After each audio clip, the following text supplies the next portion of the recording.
विलोम शब्द, विलोम शब्द का कितना सेट किया है हमने इसमें अभी इस बैच में?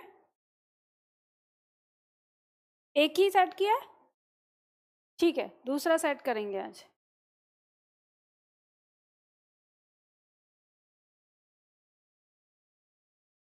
Page number 34।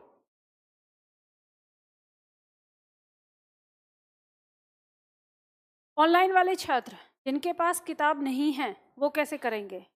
तो उन्हें अपना नोट्स निकालना है। अब नोट्स निकाल के अब एक साथ क्लास के साथ तो नहीं देख सकते, तो प्रिंट निकाल के रखना है। शब्दावली इकाई 3 जो आपका दिया हुआ है, ये बुक है आपकी शब्दावली, ठीक है, इसी बुक में हम पढ़ रहे हैं।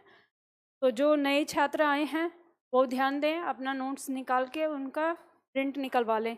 तो पेज नंबर 34 में हमको पढ़ना है। यहाँ पर अभ्यास सेट 2, मैं शब्द बोल रही हूँ, शब्द का जो अर्थ है वो लिख लीजिएगा। शब्द है हमारा निस्सार। निस्सार का मतलब होता है जिसका कोई आधार ना हो, सार ना हो। इसका विलोम हो जाएगा संसार। संसार मतलब जिसका कोई सार हो। अगला शब्द है हमारा निरत। निरत का मतलब होता है किसी चीज में लगा हुआ होना, लीन, किसी चीज में लीन होना। इसका विलोम हो जाएगा विरत। विरत का मतलब जो उसमें लीन ना हो। अगला शब्द है क्रिया। क्रिया का मतलब होता है कोई काम होना। इसका विलोम हो जाएगा प्रतिक्रिया। प्रतिक्रिया मतलब उस काम के होने के बदले में जो काम होगा, ठीक है, क्रिया प्रतिक्रिया। अगला शब्द है काल्पनिक। काल्पनिक कहते हैं जो कल्पना के द्वारा बनाया गया हो, काल्पनिक। इसका विलोम हो जाएगा वास्तविक, जो वास्तव में है, जिसकी कल्पना न की गई है। अगला शब्द है विपुल। विपुल कहते हैं बहुत अधिक को या बहुत विशाल को कह सकते हैं। बहुत ज्यादा का मतलब होता है विपुल। इसका विलोम हो जाएगा स्वल्प। स्वल्प मतलब बहुत थोड़ा, यानी बहुत कम। आगे शब्द आता है, मैम बुक के बारे में तो कुछ पता ही नहीं है, कैसे मिलेगी प्लीज़ बताएं।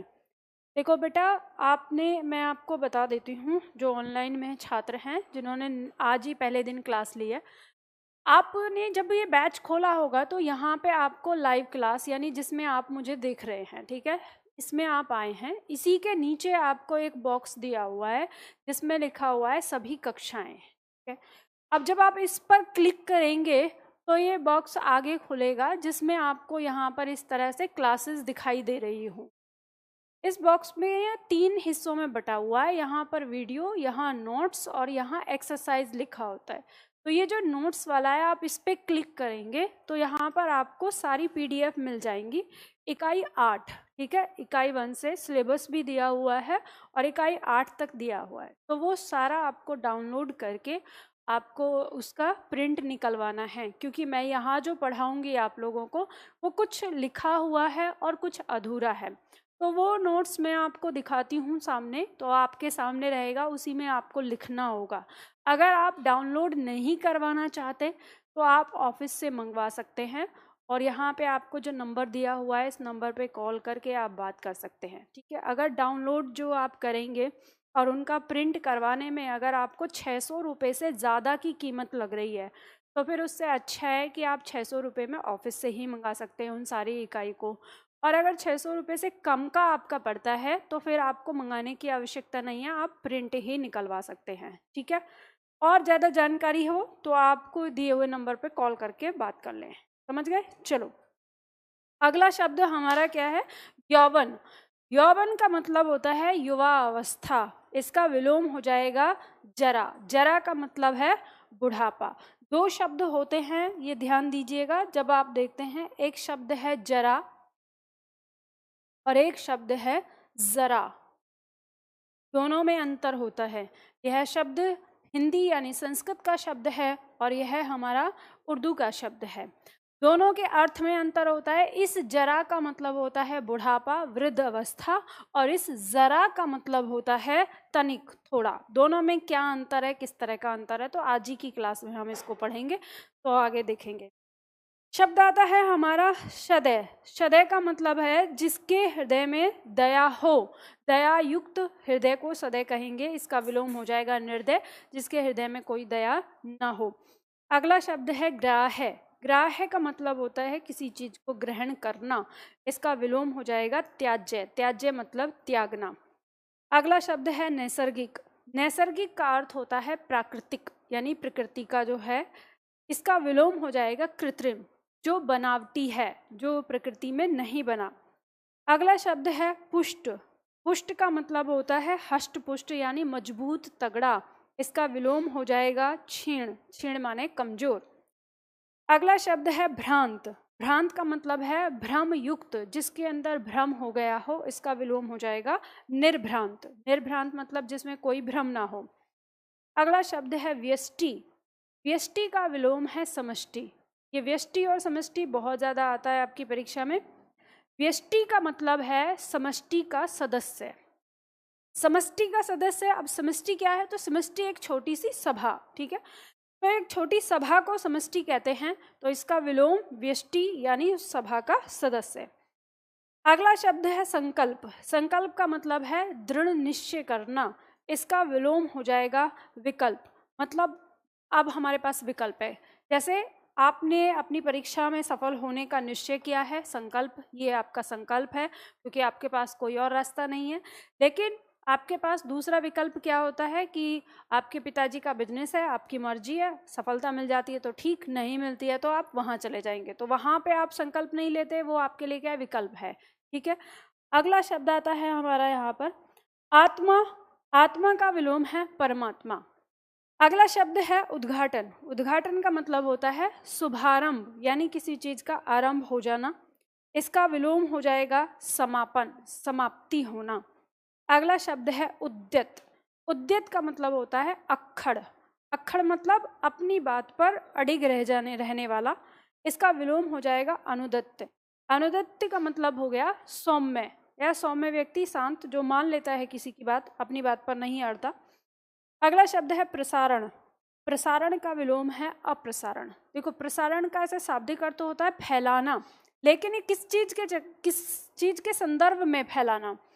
जैसे हम किरण की बात करते हैं, अगर हम इस किरण की बात करें, हम कहें किरण का प्रसारण हो रहा है, तो वो चीज जो एक तरंग के रूप में चलती है, तो तरंग के लिए हम प्रसारण शब्द का प्रयोग करते हैं। तो आपने सुना ही होगा, जैसे कहते हैं ना, दूरदर्शन का प्रसारण दिल्ली से हो रहा है, ऐसे बोलते थे। तो वो क्या है? वो तरंगे ही हैं जो आप तक पहुंच रही हैं। तो प्रसारण शब्द फैलाना के अर्थ में आता है, लेकिन किन के लिए? जो तरंगे होती हैं उनके लिए। इसका विलोम अप्रसारण हो गया, मतलब नहीं फैलाना। फिर आ जाएगा अगला शब्द है आपका ऋणात्मक। ऋणात्मक का मतलब होता है नकारात्मक, जिसे आप अंग्रेजी में नेगेटिव कहते हो। इसका विलोम हो जाएगा धनात्मक। धनात्मक मतलब पॉजिटिव, जिसे आप सकारात्मक कहते हो, ठीक है। अगला शब्द आता है आपका निषिद्ध। निषिद्ध का मतलब होता है निषेध करना या रोकना, रोक लगाना। नियम लगाकर किसी चीज को रोक देना ही क्या होता है? निषिद्ध करना होता है। इसका विलोम हो जाएगा विहित।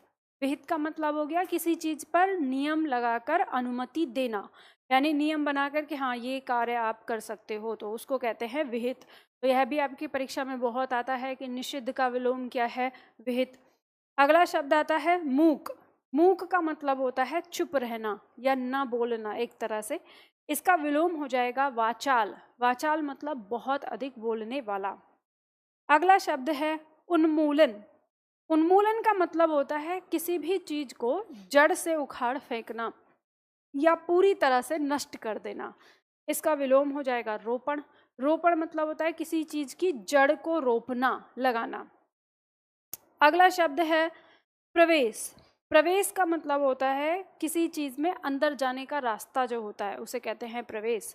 इसका विलोम हो जाएगा निकास। किसी अंदर चीज से बाहर जाने का जो रास्ता होता है उसे निकास कहते हैं। अगला शब्द है भूत। भूत मतलब बीता हुआ समय। इसका विलोम हो जाएगा भविष्य। भविष्य मतलब आने वाला समय। अगला शब्द है असली। असली मतलब ओरिजिनल, जिसे आप कहते हो। इसका विलोम हो जाएगा नकली, यानी जो नकली है, डुप्लीकेट है। मेरे साथ बोलना है शब्द निस्सार, निरत, क्रिया, काल्पनिक, विपुल, यौवन, सदैव, ग्राह्य, नैसर्गिक, पुष्ट, भ्रांत, व्यष्टि, विकल्प, आत्मा, उद्घाटन। सब नहीं बोल रहे हो। किताब कहाँ है?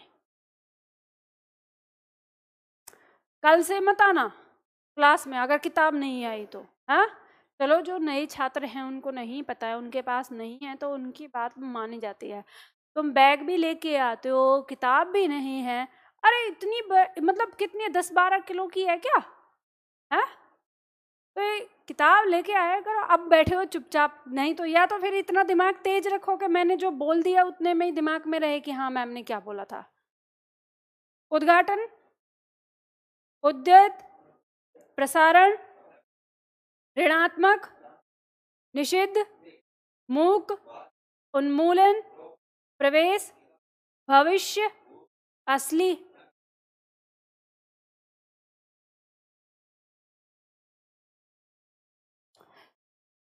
मैम शब्दावली की भी नोट्स बनानी चाहिए या बुक से ही पढ़ लें?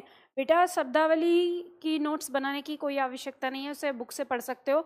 बस उसमें आपको इतना जानना है कि जैसे मैं कोई शब्द बता रही हूँ, शब्द का अर्थ अगर आपके सामने आ गया है तो आप उसे लिख सकते हो।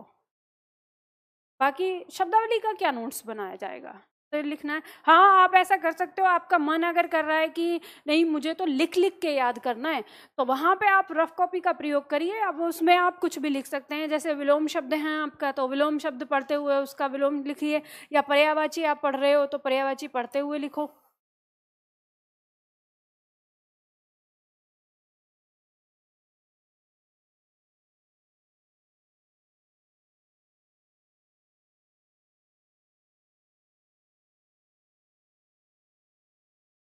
कल की क्लास में हमने कहाँ तक किया था? व्यंजन हमारा पूरा हो गया था और हमने इसके बारे में भी पढ़ लिया था, व्यंजनों का वर्गीकरण भी पढ़ लिया था, अल्पप्राण, महाप्राण, घोष, सघोष। ठीक है, महाप्राण हो गया ना, अयोग वाह भी हो गया। आज हमें पढ़ना है नवनिर्मित ध्वनियां, विदेश से आगत ध्वनियां या गृहीत ध्वनियां। ठीक है, तो ये क्या होता है, देखो ध्यान देना। अभी आपने जो पढ़ा, जैसे हमने वर्णमाला देखी, वर्णमाला में हमने 52 वर्ण जाने। उसके बाद आपके सामने कुछ शब्द ऐसे आते हैं, जैसे मान लो यहाँ पर लिखे हुए हैं क ख ग घ ज लिखे हैं, इनके नीचे नुक्ता लगा हुआ है, तो यहाँ पे आपको ये लगता है कि ये नुक्ता ये कहाँ से आया, कैसे, इस वर्ण का क्या मतलब है, या फिर ये इस तरह से अर्धचांद दे रखा है, इस वर्ण का मतलब क्या है। तो बहुत सारी किताबों में अलग अलग इसको कहीं पे भी रखा, स्वरों में रखा हुआ है, अलग उन सारी चीज़ों में रखा हुआ है। तो दरअसल अगर हम देखें तो ये ना तो हमें स्वर में रखना चाहिए इसको, ना हमें इसे व्यंजन में रखना चाहिए। हम पहले जानते हैं कि आखिर ये हमारी वर्णमाला में आए क्यों हैं। पहले तो हमें वो कारण जानना है कि ये आए क्यों हैं, और जब हमें वो पता चलेगा कि आए क्यों हैं तो उससे हमें खुद ही पता चल जाएगा कि हमें इनको वर्णमाला में रखना है या इनको किसी नई श्रेणी में रखना है। तो देखो हुआ ये कि जब हमारी भाषा परिवर्तित हो रही थी, तो आप जानते हैं कि संस्कृत भाषा से हिंदी भाषा परिवर्तित होकर बनी है। तो हमारे देश में कुछ समय पहले मुगल आए थे। तो जब वो मुगल आए थे तो आपको ये बात पता ही है कि ऐसा तो नहीं कि वो अकेले आए थे। जब वो हमारे यहाँ पे आए और यहाँ पे आक्रमण करके रहने लगे और यहाँ बसने लगे, तो उसके अपने साथ वो क्या लेकर आए, अपनी संस्कृति लेके आए, अपनी भाषा लेकर आए। तो वो सारी चीज़ उन्होंने हमें भी सिखाई और यहाँ पे रखी। और जब वो यहाँ पे ही बस गए और यहाँ ही रहने लगे, तो ये स्वाभाविक सी बात है कि आप जब किसी दूसरी भाषा वाले व्यक्ति से बात करते हैं और आप उसके साथ रहने लगते हैं, उठने बैठने लगते हैं, तो जो वो किन्हीं शब्दों का प्रयोग करता होगा तो आप भी उन शब्दों का मतलब समझने के बाद कई बार उन शब्दों का प्रयोग करना शुरू कर देते हैं।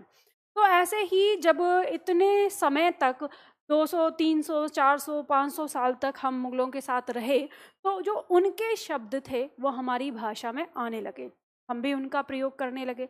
और जब हम उन शब्दों का प्रयोग करने लगे तो यहाँ पर स्थिति ये आई कि उच्चारण तो हम उनका सही ढंग से कर पाते थे, लेकिन जब बात लेखन की आती थी कि जब हम किसी शब्द को लिखेंगे तो स्वाभाविक सी बात है कि हमारी अपनी भाषा की लिपि है वो देवनागरी लिपि है, तो हम उसको देवनागरी लिपि में ही लिखेंगे। और हमारी अपनी लिपि की एक खास विशेषता ये है कि जो लिखा जाता है वही पढ़ा जाता है और जो पढ़ा जाता है वही लिखा जाता है। तो अब हमारे सामने समस्या ये आई कि अंग्रेजी जो हमारी ये मुगलों की भाषा थी यानी उर्दू भाषा जिसे हम कहें, उसमें हमारे सामने कुछ ऐसे शब्द आए जो उर्दू में बोले जाते थे इस तरह से। जैसे यह शब्द है, हमने लिखा एक शब्द है जो उर्दू में आता है जिंदगी, ठीक है। अब शब्द जिंदगी हमको लिखना था तो हमने ये लिखा। तो अब बताइए ये जिंदगी है या जिंदगी है, पहला या दूसरा? हमने जो लिखा है वो हमारा पहला है यानी जिंदगी लिखा हुआ है, लेकिन इसका सही उच्चारण क्या होता है? जिंदगी होता है, ठीक है।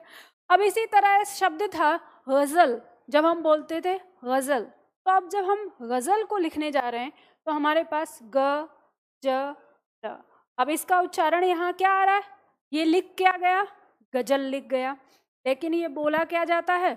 गजल बोला जाता है। उसी तरह से हम शब्द बोलते हैं जैसे ख्वाब, तो हम ख्वाब बोलते हैं तो हम उसको लिखने की कोशिश करते हैं तो ये क्या हो गया? ख्वाब, लेकिन ये बोला क्या जाता है? ख्वाब बोला जाता है।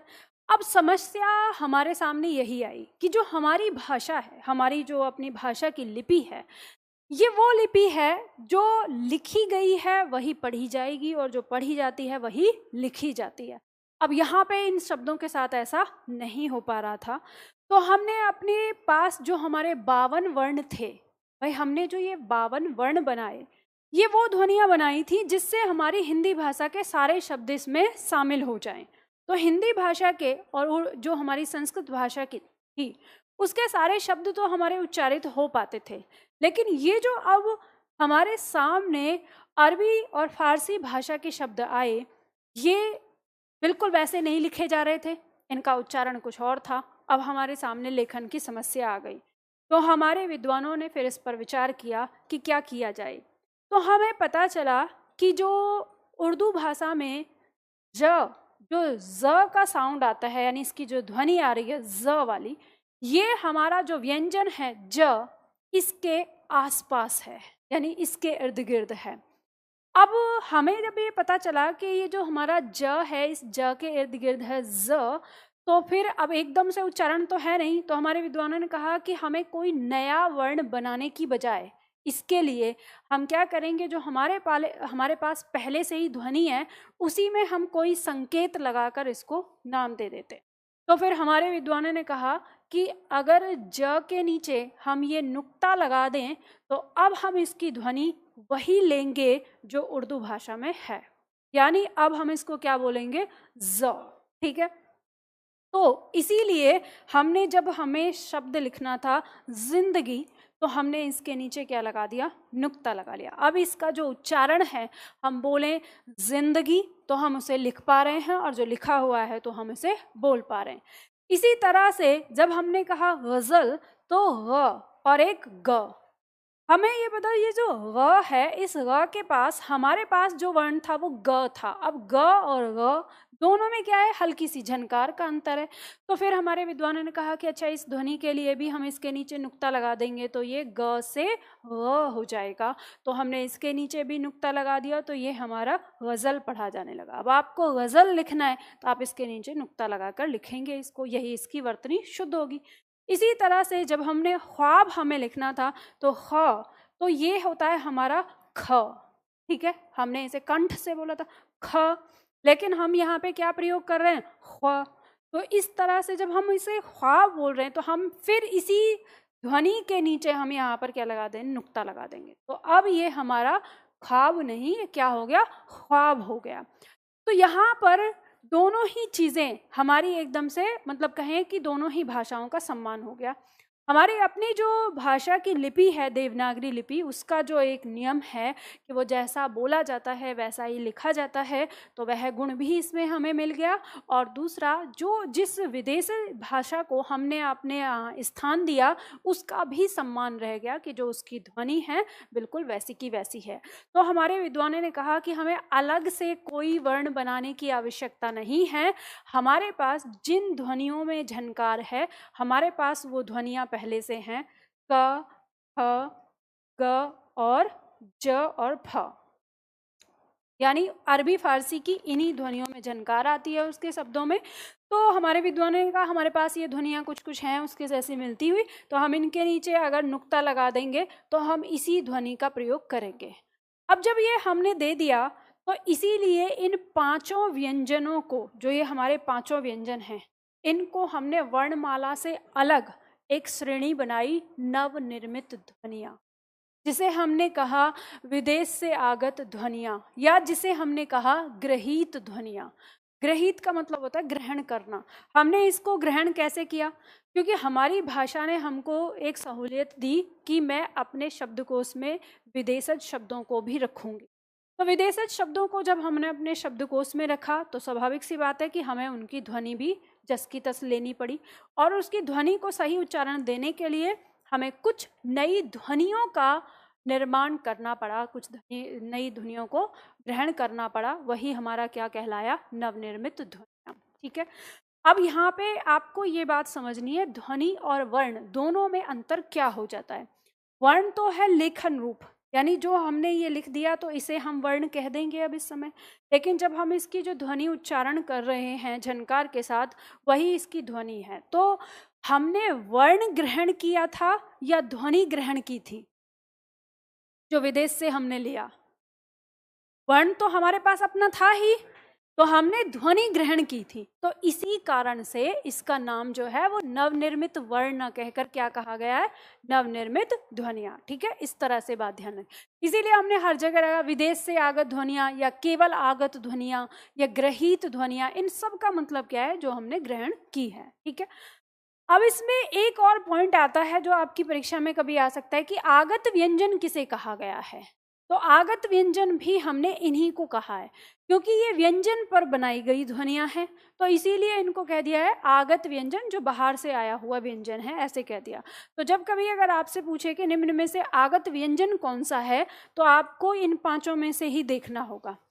अब ये ध्यान रखना कि जिस तरह से पिछले 3-4 सालों में लॉकडाउन के कारण हमारी शिक्षा व्यवस्था जो है वो ऑनलाइन आई है, तब ऐसे में जो हमारे कुछ लोग हैं कि जो अब ऐसे हुआ है कि पहले एक समय था कि जो विषय के विशेषज्ञ हुआ करते थे वही उस चीज़ को पढ़ाते थे, पर अब ऑनलाइन में ना सबको ही पढ़ाता जा रहा है, और सबको ही जो पढ़ाता जा रहा है तो उनको इन चीज़ों के पीछे का रहस्य नहीं पता है, लेकिन अंधाधुंध पढ़ा रहे हैं। तो आप कहीं पे अगर आप टेस्ट देते होंगे ना, तो आपको देखने को मिलेगा कि अगर कभी ऐसा प्रश्न आ गया कि अरबी फारसी ध्वनियाँ या आगत व्यंजन या नवनिर्मित ध्वनियाँ या विदेश से आगत, तो आपको ना विकल्प में वो ऐसे लिख कर दे देते हैं, केवल ऐसे क ख ग। मेरे पास एक प्रश्न आया था, एक बच्चे ने फोटो दिया था, ठीक है, तो उसमें उसने इस तरह से और विकल्प में कुछ और वर्ण दिए हुए हैं, अब इसी को उत्तर मान रखा था। तो बच्चे ने मुझसे पूछा था कि प्रश्न था ग्रहीत ध्वनियाँ निम्न में से कौन सी हैं, ऐसे। तो बच्चे ने कहा कि मैम ये समझ में नहीं आया कि सारा पढ़ाया और उन्होंने ऐसे दिया है। तो फिर मैंने उसको बताया कि बेटा उन्होंने लिखने में गलती की है, इनके नीचे नुक्ता लगा होना चाहिए था, तब ये इसका उत्तर सही होता। अरे ये नुक्ता नहीं लगता, नुक्ता लगा होता तो आपको भी खुद ही पता चल जाता, ये डाउट ही नहीं आता आपके सामने, लेकिन उन्होंने नहीं लिखा। तो दरअसल ये है कि उन्होंने जिसने प्रश्न बनाया उसने ये खोपड़ी लगाई नहीं कि इस नुक्ता का मतलब क्या है, या मतलब इस नुक्ता का मतलब कुछ होता भी है या नहीं होता है, या सजावट के तौर पे लगाया हुआ है या कैसे लगाया हुआ है, उसे इनका मतलब ही नहीं पता। तो अब आप लोगों को ये बात समझ में आ गई। तो जैसे ही जब भी कभी प्रश्न आएगा, कैसे भी प्रश्न आएगा, आप आसानी से उसको समझ लेंगे। ठीक है, तो यहाँ उदाहरण में जैसे हमने लिखा हुआ था, यहाँ पे आप वो लिख लीजिए जो शब्द लिखे थे मैंने, जिंदगी,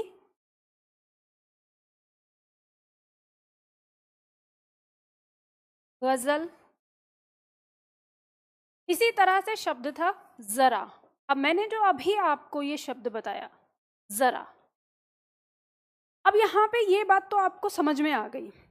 अब आपके दिमाग में एक प्रश्न आएगा कि मैम ये बताइए कि अगर कभी हमसे ये नुक्ता छूट जाए लिखना, तो क्या हमारी ये वर्तनी सही होगी या गलत होगी? तो अब यहाँ पर ध्यान देना कि अगर मान लो कभी ये जिंदगी शब्द या गज़ल शब्द आपको कभी वर्तनी शुद्धिकरण में आपको देखने को मिले, तो वर्तनी शुद्धिकरण में जब आएगा तो जो एग्जामिनर है वो आपसे बिल्कुल शुद्ध वर्तनी ही इसकी देखना चाहेगा कि जो है यानी नुक्ता के साथ, तब तो आपको क्या करना होगा, नुक्ता के साथ इसको लिखना होगा। लेकिन मान लो कि अगर आप नुक्ता के साथ नहीं लिखते हैं अपने लेखन में, तो ये गलत नहीं होगी। वैसे तो शुद्ध रूप इसका क्या है, नुक्ता के साथ ही ये लगना चाहिए भाई। जैसे मान लो कि अगर हम सड़क शब्द लिखते हैं, अगर सड़क को हमने ऐसे लिख दिया तो ये गलत है, ठीक है। लेकिन जो सड़क है वो इस तरह से ही लिखा जाएगा, ऐसे ही सही होता है, क्योंकि इसके नीचे हमें बिंदी लगानी ज़रूरी होती है। तो ऐसे जब ये सही है तो हमारा जिंदगी शब्द जब हम लिखते हैं तो उसके नीचे नुक्ता होना चाहिए। अब इससे आपको एक और पहचान पड़ जाती है कि जिसके नीचे नुक्ता लगा होगा ना, वो शब्द हमारा अरबी भाषा का ही है, यानी अरबी फारसी का है, उर्दू भाषा का है। तो आपकी परीक्षा में ये भी प्रश्न आता है, प्रश्न पूछे जाते हैं कि यह शब्द किस भाषा का है, ठीक है। तो ये आप लगा सकते हैं। लेकिन मान लो कि बाई चांस आप सब्जेक्टिव में लिख रहे हो और आपने नुक्ता नहीं भी लगाया, तो वो शब्द गलत नहीं होगा जो शब्द केवल एक ही है और हिंदी में उसके जैसा कोई शब्द नहीं है। अर्थात इसका मतलब क्या, गलत वो शब्द हो जाएगा जो हिंदी में भी उसी उच्चारण में है और उर्दू से भी उसी उच्चारण में आया है। जैसा कि ये जरा, हम देखें कि हिंदी में हम जरा शब्द का प्रयोग करते हैं जिसका अर्थ क्या है, बुढ़ापा। और अगर हमने मान लो हम वाक्य ऐसे लिख रहे हैं कि दीपा जरा एक गिलास पानी देना, अगर हमने ऐसे लिख दिया तो हमने क्या किया, जरा बोल दिया वहाँ पर। तो ये क्या हो गया, हमारा गलत हो गया। क्योंकि अगर हम इसका अर्थ लें तो क्या हुआ कि दीपा बुढ़ापा एक गिलास पानी देना, हम ये कह रहे हैं, तो यानी ये हो गया गलत। तो हमें कैसे कहना है कि दीपा ज़रा एक गिलास पानी देना, मतलब थोड़ा एक गिलास पानी दे दो। तो हम ये जो थोड़ा शब्द का प्रयोग कर रहे हैं या तनिक इसका, तो इसके लिए हमें ज़रा शब्द का प्रयोग ही करना होगा। और हमें लेखन में भी बिल्कुल ध्यान रखना होगा, अगर हमने ये जरा लिखा तो इसका मतलब हो जाएगा बुढ़ापा, और अगर हमने ये ज़रा लिखा तो इसका मतलब होगा थोड़ा। ये ठीक वैसे है जैसे मान लो आपका एक शब्द है अली, आपने अली लिखा, और एक शब्द है आपका अली, बस मात्रा का फर्क है। एक मात्रा आपने लघु बना दी, एक दीर्घ बना दी। अगर आपने लघु मात्रा बना दी तो उसका मतलब भंवरा हो गया, और दीर्घ मात्रा बना दी तो उसका मतलब क्या हो गया, मित्र हो गया। तो ऐसे ही अगर आपने नुक्ता लगा दिया तो इसका अर्थ हो गया थोड़ा, और नुक्ता हटा दिया तो इसका अर्थ हो गया बुढ़ापा। तो आपको लेखन में इस बात का ध्यान रखना होगा कि नुक्ता हमारी वर्तनी को शुद्ध करने में मदद करता है, ठीक है। अब ये तो हमारी हो गई ध्वनियाँ, अरबी फारसी ध्वनियाँ। इनको अरबी फारसी ध्वनियाँ हमने क्यों कहा, क्योंकि ये अरबी फारसी शब्दों में ही प्रयोग होती हैं, इसलिए हमने इनको अरबी फारसी ध्वनियाँ के नाम से भी जान लिया। अब फिर आप जानते हो कि हमारे देश में फिर दूसरा परिवर्तन हुआ। कुछ समय के बाद, मुगलों के बाद अंग्रेज आए।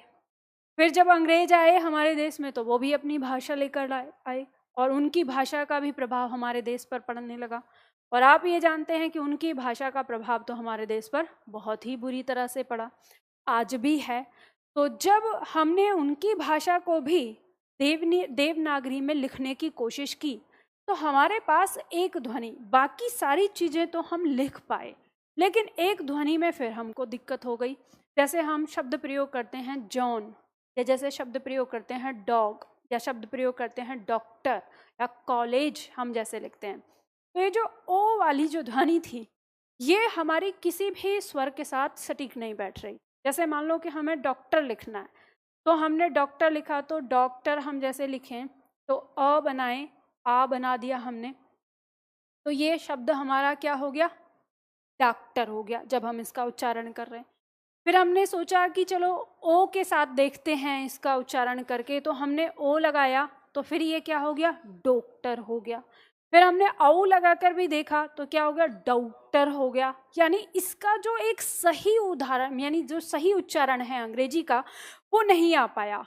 तब हमारे विद्वानों ने कहा कि इसका जो ज़्यादा अच्छा उदाहरण यानी ज़्यादा अच्छा उच्चारण जो बनता है वो आ के साथ बनता है। तो फिर हमने ये कहा कि लेकिन पूरी तरह से आ नहीं होता। तब हमारे विद्वानों ने इस आ स्वर के साथ एक ऐसा अर्धचांद लगाकर ये कहा कि अब इसकी ध्वनि हम वही लेंगे जो अंग्रेजी भाषा में होती है। यानी ये हमारा आ स्वर था, इस आ स्वर के ऊपर हमने ये ऐसे बना दिया और ये एक नया वर्ण, जैसे वहाँ नुक्ता लगाया ना वैसे ही यहाँ पे हमने अर्धचांद लगा दिया। और अब हमने कहा कि अंग्रेजी के वे शब्द जिनमें ओ का उच्चारण होता है, जहाँ पर भी ऐसा उच्चारण होगा वहाँ पर इसी स्वर का प्रयोग किया जाएगा अंग्रेजी के शब्दों के साथ। तो अब फिर ये बताइए कि हमने क्या नए वर्ण को लिया यहाँ पर? हमने तो ध्वनि को लिया है, यानी यहाँ पे हमारे पास ध्वनि आई है। हमारे पास वर्ण तो पहले से ही था लेकिन उसके जैसा था, बस थोड़ा सा अंतर था ध्वनि में, तो इसीलिए हमने उस वर्ण के साथ इस नई ध्वनि को बना लिया।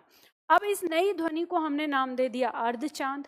अब जब इस नई ध्वनि को नाम दिया तो ये भी किस में आया, हमारा नवनिर्मित में आया कि नवनिर्मित ध्वनि है हमारी ये, तो या विदेश से आगत ध्वनि है, क्योंकि इसका प्रयोग हम अपने संस्कृत भाषा के शब्दों में या हिंदी भाषा के शब्दों में तो नहीं कर रहे ना, तो इसका प्रयोग तो हम केवल किसके लिए कर रहे हैं, अंग्रेजी शब्दों के लिए कर रहे हैं। तो फिर हमें यहाँ पर इसके बारे में पता चला कि यह भी हमारी नवनिर्मित ध्वनि है, इसे हम अंग्रेजी ध्वनि के नाम से जानते हैं और इसको नया नाम मिल गया आगत स्वर। क्योंकि ये स्वर पर बना तो इसलिए हमने इसको आगत स्वर कह दिया। अब यहाँ पर आपको ये ध्यान देना है कि जैसे शब्द आ गया हमारा डॉक्टर, इसी तरह से अब हमने जो भी शब्द थे उनको लिखना शुरू किया। जैसे हमने कहा कॉलेज, तो हमने इसे कॉलेज, अब ये ऐसे ही पढ़ा जाएगा, ऐसे ही लिखा जाएगा। जैसे हमने कहा जॉन, ठीक है, तो जॉन हो गया। डॉग हम इस तरह से लिखते हैं, तो अभी इसका ही प्रयोग करेंगे हम इसमें। तो ये हमारी आगत ध्वनि, और आगत ध्वनि में हमारी कौन सी, अंग्रेजी ध्वनि, जिसे हमने आगत स्वर कहा। अब आपकी परीक्षा में जब प्रश्न आएगा तो किस तरह से आएगा, जो ऊपर आपका लिखा कि नवनिर्मित ध्वनि, तो आपसे कह सकता है कि निम्न में से नवनिर्मित ध्वनि कौन सी है, तो आपके विकल्प में दो उत्तर मिलेंगे, या तो आपको नुक्ता वाले मिल सकते हैं या आपको ये अर्धचांद मिल सकता है, ठीक है, इस तरह से दिया हुआ। अगर आपसे पूछा जाएगा कि निम्न में से आगत स्वर कौन सा है, तो आपका उत्तर सदैव यही होगा। और अगर ये पूछा जाएगा कि आगत व्यंजन कौन से हैं, तो 5 जो व्यंजन हमने लिखे हैं वो आगत व्यंजन में आ जाएंगे। बात समझ में आ गई ना आपको? तो ये नवनिर्मित ध्वनि कहाँ आई, क्यों आई, इसका प्रयोग किस लिए हुआ, तो ये बात आपको समझ में आ गई।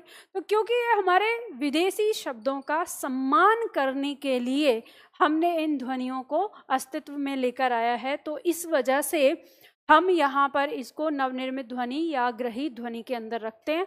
वर्णमाला का हिस्सा ये हमारे नहीं बनते, इसलिए वर्णमाला से ये अलग होते हैं, ठीक है, क्योंकि वर्णमाला के बाद ही तो ये सब आए हैं। पहले हमारी हिंदी आ गई और उसके बाद ही इनकी जरूरत पड़ी, तो बाद में रख लिया हमने इनको। अब यहाँ पे तो आपके कुछ पॉइंट खत्म हो जाते हैं। अब एक पॉइंट है आपका जो आ जाता है, यहाँ से आपकी परीक्षा में प्रश्न आता है, ऐसे ही उठा के प्रश्न पूछ लेता है कि निम्नलिखित में से कौन सा शब्द द्वित व्यंजन है, तो आपको 4 विकल्प दे देगा और आपसे पूछ रहा है कि निम्न में से द्वित व्यंजन बताओ कौन सा है। तो ये बहुत आसान है, इसमें कुछ भी ऐसी दिक्कत नहीं होगी आपके, आप नहीं पहचान सकते। इसका मतलब क्या होता है कि जब किसी शब्द में किसी एक ही व्यंजन की आवृत्ति लगातार होती है, उसी को हम क्या कहते हैं, द्वित व्यंजन कहते हैं। इसमें क्या होगा, जैसे मान लो शब्द लिखा है हमारा दिल्ली, तो ऐसे समझो शब्द है हमारा दिल्ली। अब दिल्ली शब्द में द्वित व्यंजन है। अब कैसे है द्वित व्यंजन, तो वो आपको समझना है। जब आप इसको खोलकर लिखेंगे तो इसमें व्यंजन क्या है हमारा, द, और इसका स्वर क्या है, ई। फिर हमारा व्यंजन क्या है, ल। फिर हमारा स्वर है या व्यंजन है, व्यंजन है, तो ल आ गया, इसका स्वर क्या है, ई। तो अब देखो यहाँ पर ये व्यंजन लगातार 2 बार आया है, ठीक, और एक ही व्यंजन है, तो इसी स्थिति को हम क्या कहते हैं, द्वित व्यंजन कहते हैं, ठीक है। ऐसे ही जैसे मान लो उच्चारण शब्द आ गया उच्चारण, उच्चारण शब्द हो गया। अब देखो इसमें ये च आया है और फिर ये च आया है और इसका स्वर यहाँ आ, तो ये लगातार च वर्ण की आवृत्ति हो गई, तो इसमें कौन सी स्थिति हो गई, द्वित व्यंजन की हो गई, ठीक है। इसी तरह से मान लो जैसे शब्द आ गया आपका उज्ज्वल, उज्ज्वल शब्द आ गया, तो आप इसमें देखेंगे कि ये ज वर्ण, फिर ये ज वर्ण, फिर ये व दिया हुआ है, लेकिन हमें इससे क्या मतलब, यहाँ पर 2 बार आ गई आवृत्ति, ठीक है, 2 बार आवृत्ति एक ही व्यंजन की आ गई, तो ये हमारा क्या हो गया, द्वित व्यंजन हो गया। तो अब आपकी परीक्षा में अगर ऐसा कोई प्रश्न आएगा तो आप आसानी से पहचान लोगे आप, ठीक है। उतारो इसको। हाँ, ये आपसे पूछा जाएगा निम्नलिखित में से किस शब्द में द्वित व्यंजन है, ये प्रश्न इसी तरह से आता है, ठीक है। उतार लीजिए। अब आपके दिमाग में एक डाउट और आएगा कि मैम अगर शब्द लिखा हो ऐसे सत्य, तो यहाँ पर त आ गया और फिर यहाँ पर य आ गया और इसका स्वर अ, तो क्या ये द्वित व्यंजन होगा? तो नहीं, ये द्वित व्यंजन नहीं होता।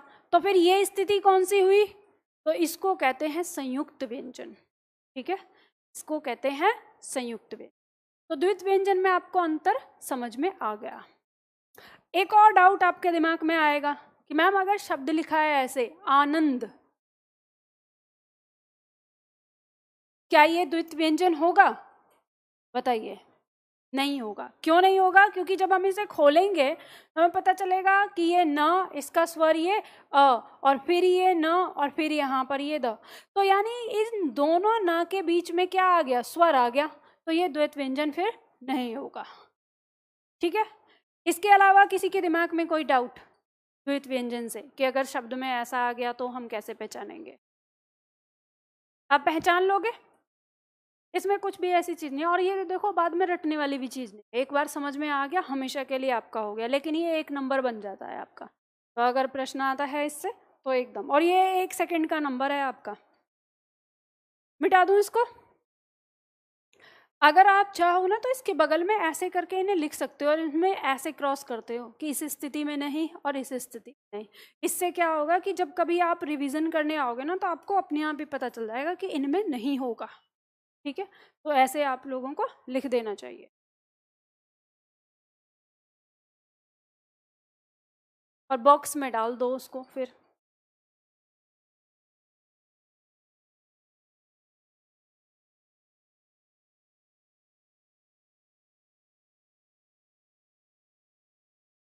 ठीक है, चलो अब आगे आता है हमारा अगला पॉइंट, कारांत। कारांत क्या होता है? आपसे प्रश्न कर सकता है कोई भी शब्द देके कि इसका कारांत क्या है।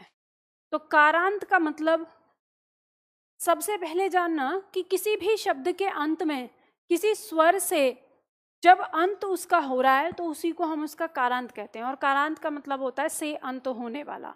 अब कैसे हम इसको प्रयोग करते हैं, ये जो कारांत है इस कारांत के आगे हम स्वर लगाते हैं। मान लो हमने अ लगा दिया तो क्या बोला जाएगा, ये अकारांत बोला जाएगा।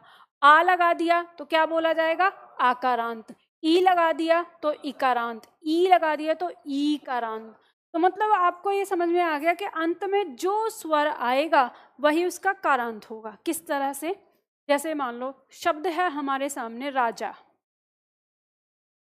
अगर कोई आपसे पूछे कि यह कौन सा कारांत है, यानी राजा शब्द में कौन सा कारांत है, तो आप देखेंगे कि शब्द के अंत में कौन सा वर्ण है, तो ये व्यंजन है और ये स्वर है। तो स्वर क्या है हमारा, आ, तो ये क्या कहलाएगा, आकारांत कहलाएगा। इसी तरह से मान लो जैसे शब्द आ गया हमारा कवि।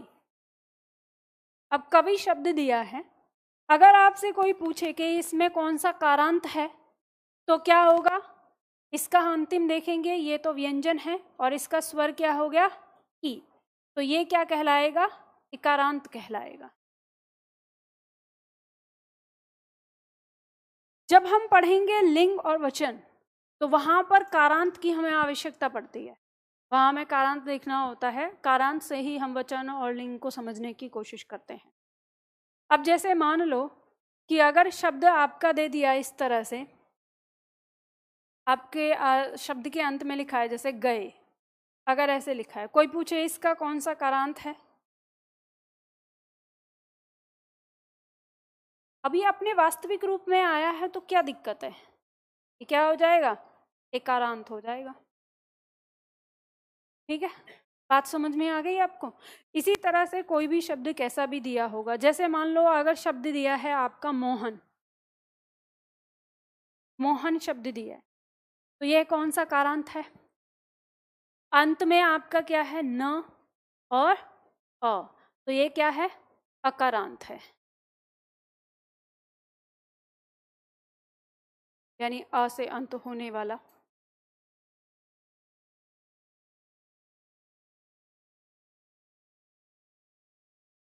बताइए, इसमें किसी को कोई दिक्कत?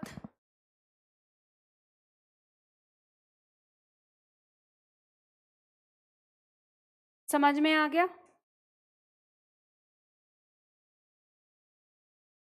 लिख लिया? ठीक है, तो ये होता है कारांत। अब इसके बाद अगला टॉपिक आपका और वर्णमाला में अंतिम टॉपिक, शब्दकोश में वर्णों का स्थान। शब्दकोश में वर्णों का स्थान आपको कैसे निर्धारित करना है, ये बताइए। आप में से कितने छात्र ऐसे हैं जो ये जानते हैं कि शब्दकोश का मतलब क्या है? शब्दकोश का मतलब क्या होता है, बताओ, क्या होता है शब्दकोश? किसी को नहीं पता? डिक्शनरी, हाँ, तो इसमें अच्छा, डर इसलिए लग रहा कि हम अंग्रेजी में बोलेंगे तो मैम फिर हमको ताना देंगी कि अंग्रेजी में जानते हो। हाँ, अगर ऐसा डर लग रहा है तो अच्छा है, ये डर जरूरी है ना? तो हाँ, लेकिन अभी यही है कि शब्दकोश का मतलब जिसे आप अंग्रेजी में डिक्शनरी कहते हो, तो डिक्शनरी को तो जानते हो, तो जिसे आप डिक्शनरी कहते हो उसी को क्या कहते हैं हिंदी में, शब्दकोश कहते हैं। अब ये जो शब्दकोश यहाँ पर दिया हुआ है, ये कह रहा है कि उसमें आपको शब्द खोजने हैं, तो आप कैसे खोजेंगे?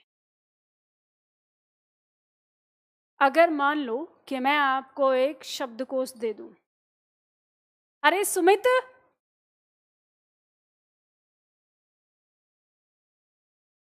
हाँ, मतलब मैंने सुमित का नाम लिया तो समोसे, मतलब सुमित समोसे ही लेकर आएगा।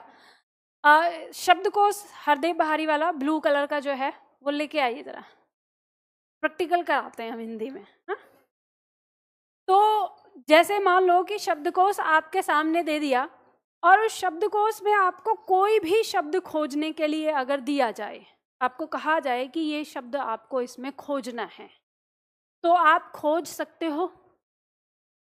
मोटे से शब्दकोश में आने दो अभी शब्दकोश, तब पता चलेगा। ठीक है, देखो, ये शब्दकोश है आपका, ठीक है, हिंदी का। ये राजपाल पब्लिकेशन है शायद उनका, डॉक्टर हरदेव बहारी का ही आता है शब्दकोश। अब इस शब्दकोश में मैं आपको कोई शब्द देती हूँ, वो मुझे खोज के बताएगा, तो आप में से कौन महारथी है जो ये काम करेगा? आ जाओ। तो यहाँ पे एक शब्द आपको खोज के हमें दिखाना है, उच्चारण। अब बताओ, अब आप लोग बताओ कि कैसे खोजा जाएगा। अब ये पहले स्थान से देखा जाएगा या क्या? क्या पहले पेज से ही? तो ऐसे तो नहीं, आप खोज के दिखाओ, आपको तो पता होगा ना, तभी बैठ जाओ। और आप लोग बताओ कि कैसे, अगर मान लो इनकी जगह आप होते तो क्या करते आप? सबसे पहले इस किताब को कैसे खोजते? ऊ के शब्दों में? अच्छा, ठीक है, मिल गया। चलो खोज के दिखाओ कहाँ पर है वो, तो मुझे पता है। आप बताओ, मुझे वो शब्द बता दो कि हाँ मिल गया, देख लिया। तो आप लोग बताओ, आप लोग डरो मत, मैं आप लोगों को बुला नहीं रही यहाँ पे दिखाने के लिए, बस मैं आपको यहाँ पे सिखा रही हूँ, क्योंकि ये क्या है ना, देखो, ये ऐसा टॉपिक है कि इसको सिखाने वाले के ही पसीने छूट जाते हैं कि इसको सिखाना कैसे है। तो वही मैं सोच रही हूँ कि आपको कैसे पता चलेगा, कैसे आप इसको सीखेंगे। तो मान लो कि जैसे ये किताब आपको दी, तो आपने पहले एक बात कही कि हम किस पेज पे जाएंगे? ऊ वाले पेज पे जाएंगे। शब्द क्या खोजना है? मिल गया यहाँ पे, उच्चारण। ठीक है, चलो, बहुत सुंदर। अब देखो, यहाँ पे कहने का मतलब है शब्द हमारा दिया है उच्चारण। अब ये उच्चारण शब्द हमको अगर खोजना है शब्दकोश में, तो हम सबसे पहले कहाँ जाएंगे? ऊ वाले पेज पर। तो ऊ वाले पेज पर तो हम पहुंच गए, तो पहले पेज पे तो मिलेगा नहीं, ना दूसरे पे मिलेगा, तो फिर हम किस पेज पर जाएंगे? यानी ऊ के बाद जहां पर उच्च इस शब्द के शब्द आने शुरू हो जाएंगे। अब यहाँ पे मान लो च आ गया, आधा च भी तो पहले पूरा च आएगा, तो फिर उसके बाद हमें कहाँ पहुंचना है? जहां आधे च के आ रहे हों, और फिर उसके बाद हमें वहां उस जगह पर पहुंचना है जहां आधे च के बाद पूरा च जो दिया है उसके आ रहे हों। अब ऐसा होगा कि कुछ शब्द आपको केवल मिलेंगे अ वाले, लेकिन हमें किस लाइन में पहुंचना है? जहां आ रहा हो उस लाइन में, तब हमें ये शब्द जाके मिल जाएगा। तो यही तरीका होता है शब्दकोश में किसी भी शब्द को खोजने का, तभी हम आप निकाल लेते हैं कि इसमें होगा। तो अब मुझे बताइए कि ये तरीका कितने छात्रों को आता है? या ऐसा है कि मैम हिंदी में तो हमने कभी खोजा नहीं है, लेकिन अंग्रेजी में खोजा है। कभी अंग्रेजी के जो डिक्शनरी है उसको देखा है? अंग्रेजी की डिक्शनरी देखनी आती है ना सबको, तो अंग्रेजी की डिक्शनरी आप किस आधार पर देखते हो? अल्फ़ाबेट पे देखते हो, यानी ए से लेकर जेड तक जो क्रम है उसी क्रम में चलते हो। तो वैसे ये बहुत अफसोस की बात है, हम लोग 75वां साल मना रहे हैं आज़ादी का, लेकिन हमारे छात्रों को देखो, उनको अंग्रेजी की डिक्शनरी तो देखनी आती है, लेकिन हिंदी की नहीं आती। तो कोई बात नहीं, अब हम इस पीढ़ी में आए हैं, हमसे पहले ये हमारा दोष बिल्कुल भी नहीं है, ये हमारा दोष नहीं है, इसलिए आप इसके लिए शर्मसार मत हो। आपका दोष तब होगा जब आपका बच्चा यही काम करेगा, समझ रहे हैं? आपका दोष कब होगा? जब आपका बच्चा यही काम करेगा कि उसको हिंदी आती ही नहीं, हिंदी ना आने पे स्टाइल मार रहा है, और अंग्रेजी आने पे, मतलब हिंदी ना आ रही है इस पे स्टाइल मार रहा है, और अंग्रेजी आने पर स्टाइल मार रहा है। अंग्रेजी नहीं आती है तो शर्म लग रही है, हिंदी नहीं आ रही है तो खुशी हो रही है, अच्छा मेरे को हिंदी नहीं आती है, मैं तो बड़ा इंटेलिजेंट हूँ, हिंदी नहीं आती है। तो ऐसा जब आपका बच्चा जिस दिन सोचने लगेगा, करने लगेगा, उस दिन आपका दोष हो जाएगा, क्योंकि ये दोष आप लोगों का नहीं है। आपकी जो आपसे ऊपर वाली पीढ़ी है उसने आपको ये समझाया ही नहीं कि आपके लिए किसी विदेशी भाषा से पहले आपकी अपनी भाषा का महत्व है। तो अब बात करें तो उनकी भी गलती नहीं है, फिर गलती किसकी है भाई? तो ये गलती है हमारी सरकारों की, और सबसे बड़ी वही चीज़ जिनको हम वोट देके अपने संविधान की रक्षा के लिए या अपने देश पर अपने क्या ना अपने सर पे बैठाते हैं, अपने ही सर पे जूता बजाने के लिए, यही होता है। ये उनकी गलती है, उनकी गलती है कि उनको काम करना चाहिए था भाषा के लिए। हम तो आम जनता हैं, आम जनता का एक ही उद्देश्य होता है, पैसा कमाना, पैसा कमा के अपने परिवार का भरण पोषण करना। अब हमको ये बात समझ में आ रही है कि हिंदी पढ़ने से तो पैसा कमाया ही नहीं जा सकता, जहाँ जाओ वहीं पे अंग्रेजी, जहाँ जाओ वहीं पे अंग्रेजी, वहीं दिखता है, ऐसा लगता है हिंदुस्तान में नहीं ब्रिटेन में आ गए हैं हम यहाँ पे। तो ये काम सरकार का था। अब तमाम आप देखो जितनी भी परीक्षाएं हैं, आप सीजीएल को देख लो, मुझे लगता है हिंदी पढ़ने वाला बच्चा सीजीएल नहीं दे सकता कभी। जिसके अंदर गट्स होगा कि हाँ इंग्लिश को समझ सकता है, इंग्लिश को पढ़ सकता है, वही तैयारी करेगा उसमें। तो ये क्या है, ये हमारी सरकार ने ही बाउंडेशन लगाया। तो इससे फिर हमको एक बात भी समझ में आती है कि इसका मतलब हम आज काले अंग्रेजों के गुलाम हैं। पहले गोरे अंग्रेजों के गुलाम थे, आज काले अंग्रेजों के गुलाम हैं, जब अपनी भाषा नहीं पढ़ सकते। तो बात वही चीज़ है कि सरकार अगर चाहती, सरकार की इच्छा शक्ति होती, तो सरकार कहती कि भाई जिसको इंग्लिश पढ़नी है वो इंग्लिश ग्रामर का पेपर दे, जिसको हिंदी पढ़नी है वो हिंदी व्याकरण का पेपर दे, जैसे एसएससी जीडी में होता है। तो फिर मुझे नहीं लगता कि हमारे पेरेंट्स हम पर ये दबाव डालते कि आपको अंग्रेजी पढ़नी चाहिए, क्योंकि हमारे पेरेंट्स को पता होता है कि हिंदी भाषा से हमको जॉब मिल जाएगी, तो हमको जॉब मिल जाएगी, तो वो हिंदी भाषा हमको पढ़ाने के लिए कहते हैं, क्योंकि उन्हें भी तो हमको समझना है। पता चले कि हमको अंग्रेजी पढ़ा दिया, फिर हम अंग्रेजों की तरह माँ बाप को घर से बाहर निकाल के फेंक रहे हैं, तो उन्हें भी वही डर रहेगा, तो वो फिर अपनी ही संस्कृति को अपनाएंगे। लेकिन जब हमारी कमाई में, हमारे रोजगार में जब अंग्रेजी शामिल हो जाती है, तो हमारे माँ बाप की मजबूरी बन जाती है हमको अंग्रेजी पढ़ाना। तो खैर, हमारे योगी बाबा के सानिध्य में हमारे यूपी की परीक्षाओं के लिए तो हिंदी ही है अभी, तो वहाँ पे इंग्लिश मीडियम हो या हिंदी मीडियम, तो वहाँ हमको इंग्लिश की बजाय हिंदी ही पढ़नी होती है, तो उसी में हमारी परीक्षा आती है। अब उसी की हम तैयारी कर रहे हैं। तो आप यहीं से अंदाज़ा लगा सकते हैं कि अगर आपकी इस परीक्षा में हिंदी पढ़ना आपकी मजबूरी नहीं होती तो आप कभी मेरे दर्शन के लिए नहीं आते। ऐसा नहीं होता है निधि मैम बहुत अच्छी लगती है हमको, चलो जाओ आके उनकी क्लास पढ़ते हैं, ऐसा कभी कुछ नहीं होता। या आपके पीछे क्या मजबूरी है? जॉब, है ना।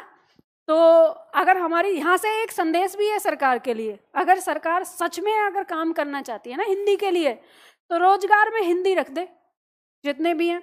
ये ऑर्डर कर दे कि जितनी भी प्राइवेट सेक्टर हैं उनमें अगर वो इंग्लिश मीडियम के लोगों को चाहते हैं तो 50% लोग उनको हिंदी मीडियम का रखना पड़ेगा, ये कह दे। नहीं तो उनको लाइसेंस नहीं दिया जाएगा उनकी कंपनी के लिए। तब देखो कैसे आएगी हिंदी।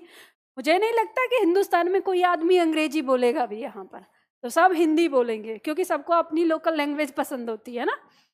तो खैर चलो हम वापस आते हैं अपनी बात पर। तो शब्दकोश की हम बात कर रहे थे। आप लोगों को शब्दकोश आता है, अब गौर करिएगा, उसी से सीखिएगा।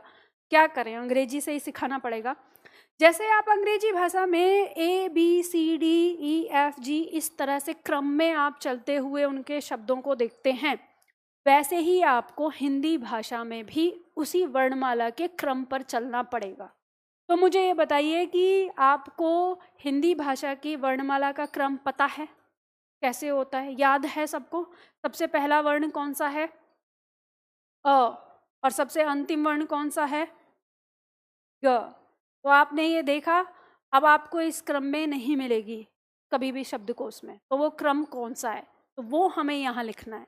मतलब ये जो टॉपिक है ना वो ये है कि आपने जो अभी पढ़ा है ना वर्णमाला का क्रम, उस क्रम पे आपको शब्दकोश में हिंदी नहीं खोजी जाती। शब्दकोश में हिंदी के शब्दों को खोजने का जो क्रम होगा वो मैं वर्णमाला यहाँ पे आपको लिखवाऊंगी कि किस क्रम में आपको वर्णमाला में मतलब शब्दकोश में उन शब्दों को खोजना है।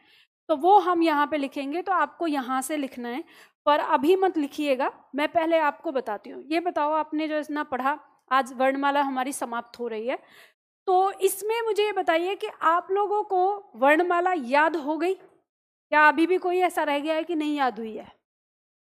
याद हो गई ना? तो चलो बोलो, लिखवाओ मुझे। मेरे पेन चलाने से पहले बोलना, ये नहीं कि मेरे पेन चलाने के बाद बोलो तो फिर ये है ना।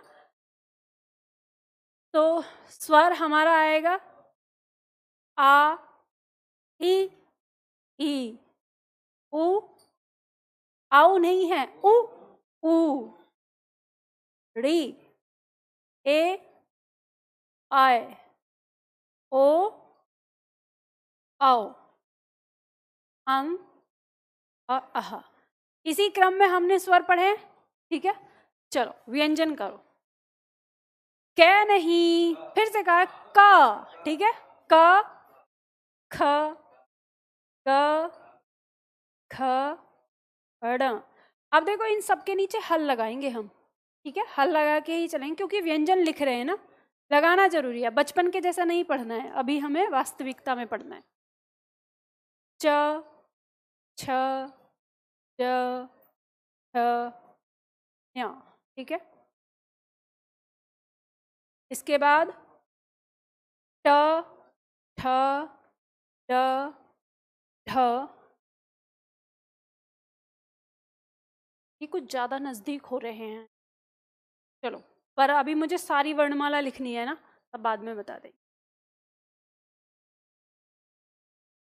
इसके बाद तय नहीं, त, थ, द, ह, न। बचपन में आपको ऐसे ही बताया ना, कैसे कबूतर, खैसे खरगोश, हैं ए लगा के, नहीं क से कबूतर, ठीक है। फिर इसके बाद प, ह, ब, ह, म। इसके बाद अंतस्थ व्यंजन आ जाते हैं हमारे, य, र, ल, व। इसके बाद हमारे पास आता क्या है, ऊष्म व्यंजन। तालु श, मूर्ध श और दंत स और ह। इसके बाद छ, त्र, श्र और ग। हमने दो वर्ण और देखे हैं, द्विगुण व्यंजन ड और ढ।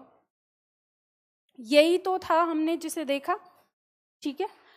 अब क्रम तो ये होना चाहिए यहाँ से शुरू होके यहाँ तक, लेकिन ऐसा नहीं होता है। तो फिर क्या होता है, तो क्रम इनका ये इस तरह से होता है।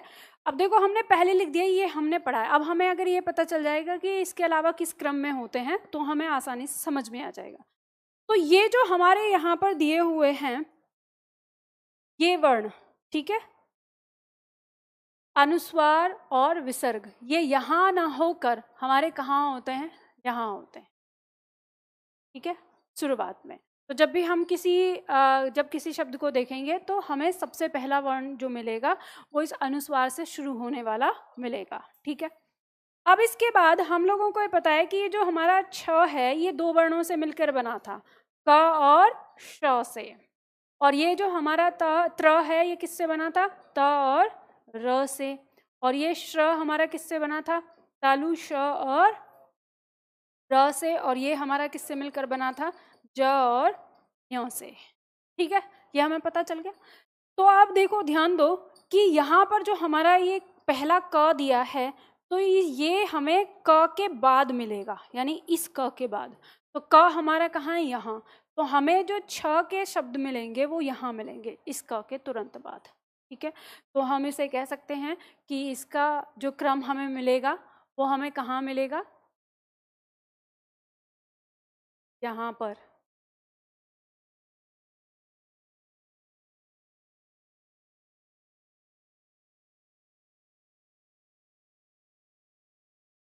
इसमें, ठीक है। ये जो हमारा त्र है ये हमें कहाँ मिलेगा, इस त के बाद। तो ये जो हमारा त है इस त के बाद हमें यहाँ पर त्र देखने को मिलेगा। तो यहाँ हमें देखने को मिलेगा त्र, जब हम यहाँ पे आएंगे। इसके बाद ये जो श्र है हमारा ये हमें कहाँ देखने को मिलेगा, इस तालु श के बाद। यानी ये जो हमारा यहाँ पर श दिया है इसके बाद, यानी हमें जो शब्द मिलेंगे इसके शब्दों में मिलेंगे, जहाँ इसके शब्द होंगे उसके तुरंत बाद हमें यहाँ देखने को ये मिलेगा, ठीक है। इसी तरह से अब हमारा अगर ये आएगा इसके, तो इसमें हमारा इसके बाद यानी ज के बाद। तो ज हमारा कहाँ पर है, यहाँ आ गया। तो ये हमें इसके बाद मिलेगा।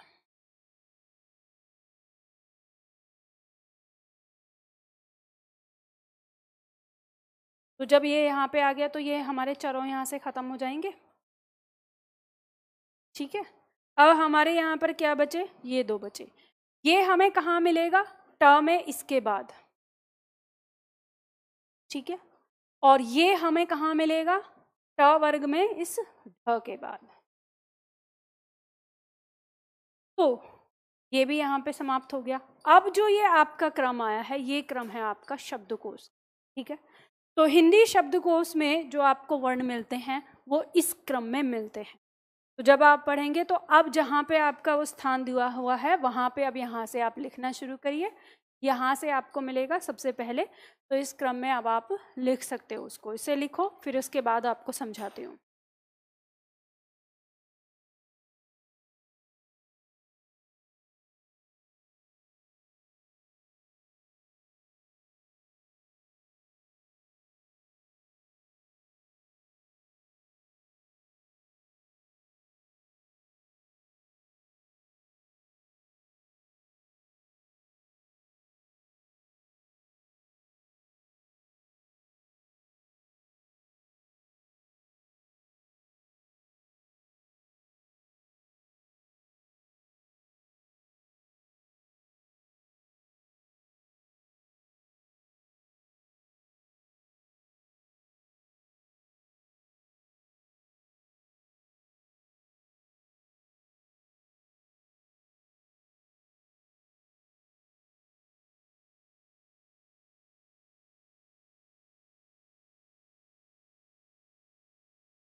हो गया?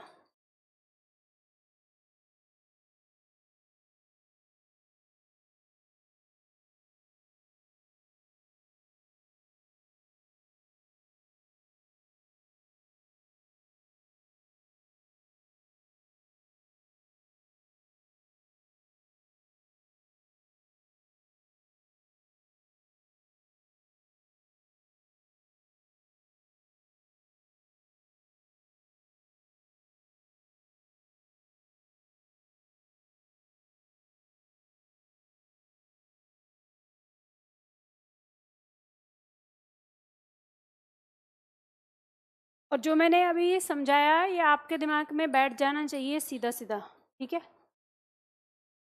अब यही आपका प्रश्न बनता है। सबसे पहला जो प्रश्न मैंने आपको बताया था कि ये प्रश्न बना हुआ था कि ये जो आपका छ है, इस छ का शब्दकोश में स्थान किसके बाद होता है? आपको ऑप्शन दिया होता है ह के बाद होता है या क के बाद होता है। तो आप अगर जब तक आप इसे नहीं समझते तो आपको ऐसा लगता है कि ह के बाद ही तो ये शुरू होता है, तो इसका उत्तर ह होना चाहिए। लेकिन आपको जब उत्तर देखने को मिलता है तो आपको पता चलता है कि ये क के बाद बता रहा है। तो ये जरूर होगा कि आप उसको रट लोगे, लेकिन जब तक आप जानोगे नहीं इसको तब तक आपको ये कभी समझ में नहीं आएगा कि ऐसा क्यों हुआ। आपने देखा होगा लूसेंट में ये प्रश्न दिया हुआ है, आपने इसको रट जरूर लिया होगा कि क उत्तर दे रखा है और आपने सोचा होगा क मान के चलना है, लेकिन आपको उस रहस्य का पता ही नहीं चला कि ऐसा क्यों हुआ। तो वो ऐसा इसलिए हुआ क्योंकि ये हमारे दो वर्णों से मिलके बना, किससे? क और श से। तो यहाँ पर ये जो हमारा क है, दरअसल हमें पता है कि ये हमारा क्या है? संयुक्त वर्ण है। और ये संयुक्त वर्ण हमारा उसी से मिलकर बना है, तो इसमें दो वर्ण ये हैं, तो ये हमें इसी क्रम में तो मिलेगा। इसके बाद ही जहाँ पे किसी शब्द में, मान लो अगर ये शब्द लिखा हमारा कक्षा, तो कक्षा शब्द का मतलब क्या है? ये हमें कहाँ मिलेगा? जहाँ पे इसकी ध्वनि क्या होगी? क, आधा क और श, इस तरह से जहाँ पे ये ध्वनि हमारी दिखने को हमें मिलेगी वहीं पे हमें ये शब्द लिखा हुआ मिलेगा। तो ये क्रम ये है। तो क्योंकि हमें पता है कि ये तो हमारा संयुक्त व्यंजन है, इसीलिए ये दिया। अब इसी आधार पर चलो कि लूसेंट में तो ये प्रश्न आपको दे दिया, एक बार पूछा था एग्जाम ने, इसको आपने याद कर लिया कि क होता है। अब दूसरी बार में परीक्षक को पता चल गया, उसने आपको ये वाला वर्ण दे दिया आपको कि इसका ये कहाँ मिलेगा, यानी इस वर्ण का शब्दकोश में किसके बाद उच्चारण होगा या कब आएगा। तो हम सोचेंगे कि सबसे लास्ट में ही होगा, वहाँ दिया हुआ है, लेकिन ये हमें कहाँ मिल रहा है? ज के बाद, क्योंकि ये ज और यहाँ से मिलकर बन रहा है। तो यहाँ हम इसका उत्तर हमारा क्या हो जाएगा? ज हो जाएगा। तो जब हमें इस एक के बारे में रहस्य पता चल गया तो हमें बाकी और चारों के बारे में भी पता चल जाता है कि जो पहला वर्ण जिसका है उसके साथ आएगा। अगर मान लो ये पूछ लिया कि ये कहाँ मिलेगा, तो हमें पता चल जाएगा कि तालु श के बाद मिलेगा ये हमें, ठीक है। इसी तरह से बात समझ में आ गई आप लोगों को? अब देखो ये कैसे लिखा होगा। अब ये तो आपके सामने स्वर और व्यंजन है, अब ये किताब में होते कैसे हैं आपके, तो उसे समझना है आपको। मैं इसे छोटा कर देती हूँ, इसी के बाद लिखना होगा आपको।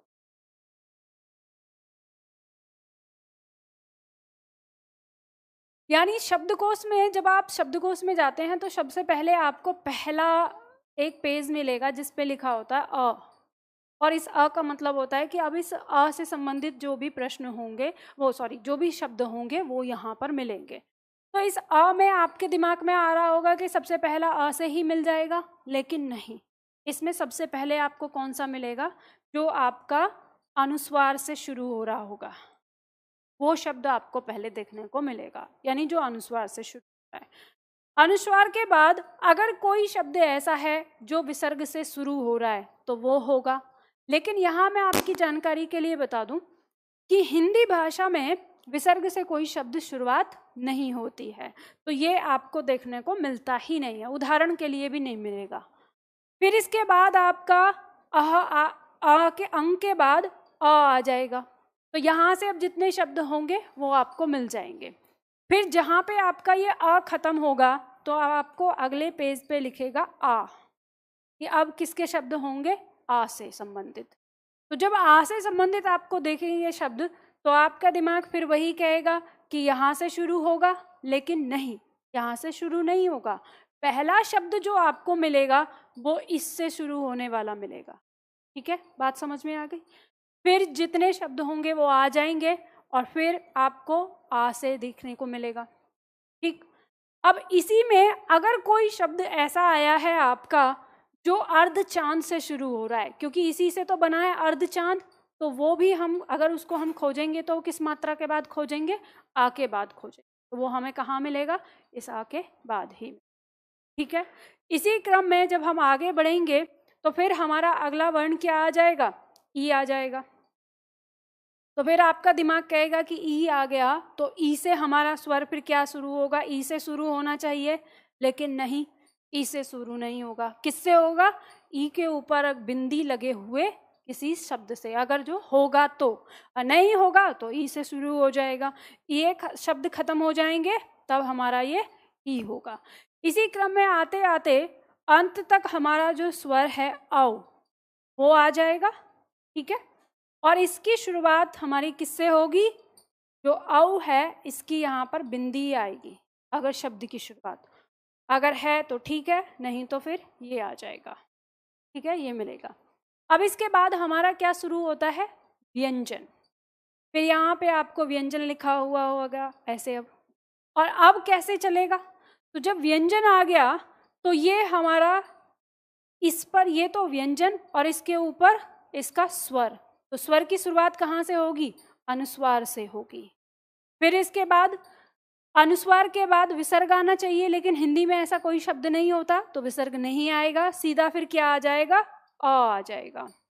फिर इसके बाद क्या आएगा?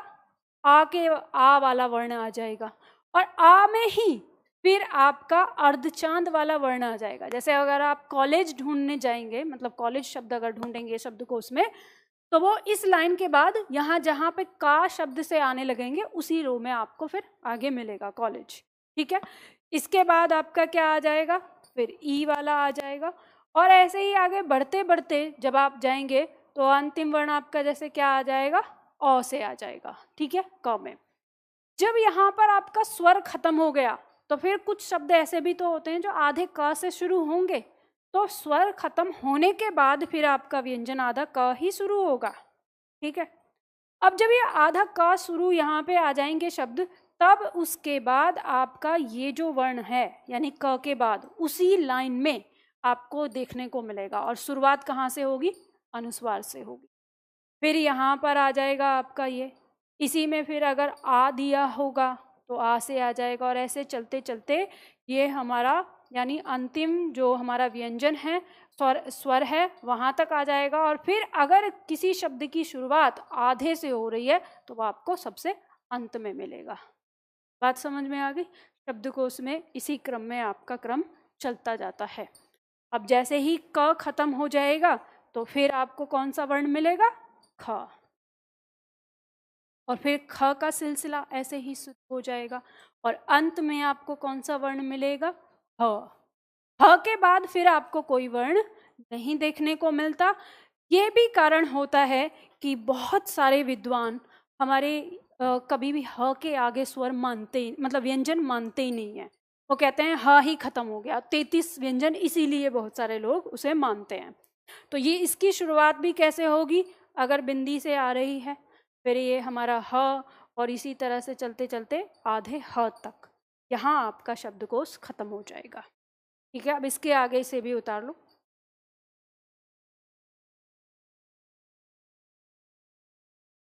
ऐसा हो सकता है कि जो मैं अभी आपको समझा रही हूँ, ये बात अभी आपकी समझ में न आ रही हो कि ये कैसे है, तो कोई बात नहीं, आप इसको अभी पढ़िए, फिर उसके बाद कुछ दिन हिंदी पढ़िए, फिर उसके बाद आप एक बार फिर से इस क्लास को देखिएगा, तो आपको उस समय समझ में आ जाएगा कि कैसा है। जब आपको ये ज़रूरत पड़ेगी ना, किसी शब्द का अर्थ खोजना है हमें, शब्दकोश में उस शब्द को देखना है, तो ज़रूरत ही, कहते हैं ना कि आवश्यकता ही आविष्कार की जननी है। तो जब आपको आवश्यकता पड़ेगी तो आप अपने आप ही, आपके दिमाग में आएगा अच्छा कैसे खोजूं इस शब्द को, तो फिर आपको ये बात समझ में आ जाएगी। फिर ये बात आपको और कब समझ में आ जाएगी? जब आपकी परीक्षा में प्रश्न आएगा इससे। ऐसा नहीं है कि प्रश्न नहीं आएगा, प्रश्न आता है इससे। अभी दिखाती हूँ आपको कैसा प्रश्न आता है। जब वो प्रश्न आपका गलत होगा, माइनस देगा, तब आपको फिर समझ में आ जाएगा फिर से। हाँ, सिखाया तो है ना, सिखाया तो था, हमने नहीं सीखा। फिर ये आएगी। मैं इतना बड़ा इल्जाम अपने ऊपर नहीं लेके आती, नहीं। इतनी तो इसीलिए मैं पूरी कोशिश करती हूँ कि ये इल्जाम तो मैं आप लोगों को लगाने नहीं दूंगी कि मैडम ने पढ़ाया नहीं था। जब आपके सामने आएगा और आपका गलत होगा तो आप उस समय कहेंगे मैडम ने तो पढ़ाया था, हमने नहीं पढ़ा।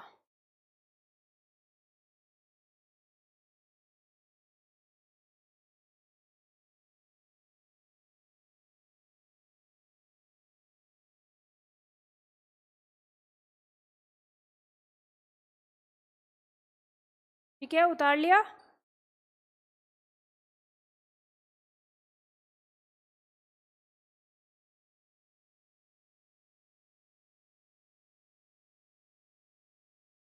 जिन्होंने अंग्रेजी भाषा का शब्दकोश देखना जाना होगा, उनको ये बात समझ में आ चुकी होगी कि किस तरह के क्रम की बात हो रही है और किस तरह से हमें इसमें देखना है। ठीक है, यहाँ से आपकी परीक्षा में प्रश्न आता है। अगर आप देखेंगे तो प्रीवियस क्वेश्चन पेपर को, तो उसमें पूछा हुआ है क्रम। और किस तरह का प्रश्न आता है देखिए, आप प्रश्नोत्तर पे जाइए।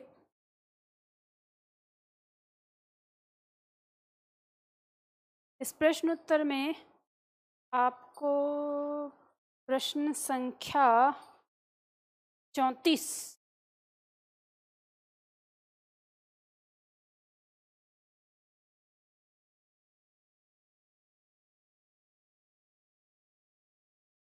हाँ जी,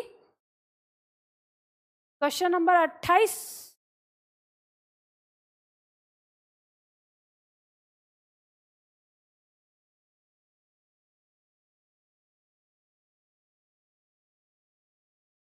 कौन से वर्ण का उच्चारण स्वर और व्यंजन के बीच माना गया है? तो यहाँ पे ये उच्चारण की बात कर रहा है, तो अयोगवाह हो जाएगा, सॉरी अंतस्थ व्यंजन हो जाएगा।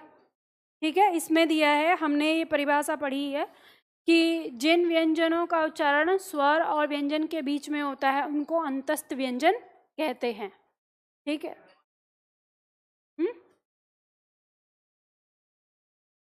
अनुस्वार नहीं, अंतस्थ व्यंजन कहते हैं। मैंने अभी कुछ गलत बोला है? मैंने कुछ गलत बोला? अच्छा, मेरा ध्यान यहाँ नहीं था, मैं फिर से आपको बताती हूँ अगर मैंने कुछ गलत बोला। देखो, कौन से वर्णों का उच्चारण स्वर और व्यंजन के बीच माना गया है, इसमें विकल्प दिया है ऊष्म व्यंजन, अनुस्वार, अंतस्थ और अयोगवाह। तो आपका उत्तर इसमें अंतस्थ है। ठीक है, क्योंकि हमने परिभाषा पढ़ी है कि वे वर्ण जिनका उच्चारण स्वर और व्यंजन के बीच में होता है उन्हें हम क्या कहते हैं? अंतस्थ कहते हैं। ठीक है, अब ये आपके दिमाग में डाउट क्यों आया ये मुझे बताओ। अयोगवाह कौन से होते हैं? तो अयोगवाह वे होते हैं जो अ के योग से बने होते हैं, व्यंजन के लिए अर्थ वहन करते हैं, जिन्हें हम अनुस्वार और विसर्ग के नाम से जानते हैं, तो उनको हमने अयोगवाह नाम दिया है। हाँ, दो शब्द हैं, स्वर और व्यंजन के बीच का उच्चारण, ये किसके लिए आता है? अंतस्थ के लिए।